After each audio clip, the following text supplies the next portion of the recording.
Lundi 29 mars 2010, un risque de fort coup de vent est envisagé sur le nord-ouest ce mardi, avec des rafales supérieures à 100 km/h sur les côtes.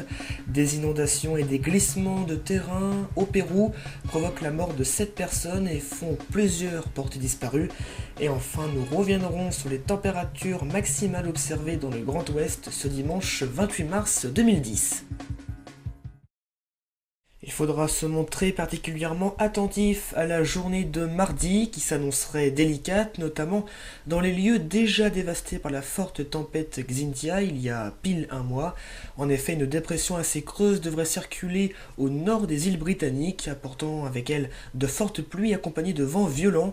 Ces derniers pourraient atteindre 80 à 90 km/h dans les terres et plus de 100 km/h sur les côtes de Charente-Maritime, Vendée, Loire-Atlantique et Morbihan, et même peut-être sur les côtes de la Manche, comme vous pouvez le voir sur cette carte. Cette situation s'avère d'autant plus délicate qu'elle arrive en pleine période de fort coefficient d'équinoxe du printemps. Les coefficients de marée dépasseront souvent les 110 mardi. Un nouveau phénomène de surcote est tout à fait probable, même s'il restera beaucoup moins inquiétant que lors du passage de Xynthia. Nous reviendrons bien sûr sur cette situation dès que l'échéance sera un peu moins lointaine. Et si cette situation se confirme, eh bien une édition spéciale sera lancée par nos services. Au moins 7 personnes ont été tuées au Pérou en raison des glissements de terrain et des inondations provoquées par de fortes pluies diluviennes qui touchent le pays depuis plus de 48 heures. 5 personnes ont perdu la vie dans le sud de la province de Carabaya lorsque leurs maisons ont été emportées par un glissement de terrain.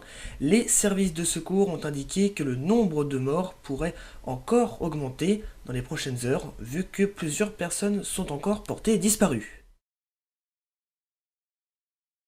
On finit ce journal avec les observations des températures du dimanche 28 mars 2010, température qui était plus ou moins proche des normales de saison, avec une minimale de 9 degrés du côté de Dieppe pour une moyenne de 10 degrés et une maximale de 14 un peu partout sur Angoulême par exemple ou encore Rennes, température donc qui était à peu près au niveau des normales de saison, mais attention, des températures beaucoup plus basses devraient concerner notre région pour le début de semaine prochaine. On en reparlera. Cette édition du lundi 29 mars touche à sa fin, merci à vous de l'avoir suivi.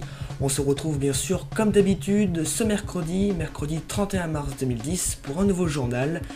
Bon début de semaine à tous et à mercredi.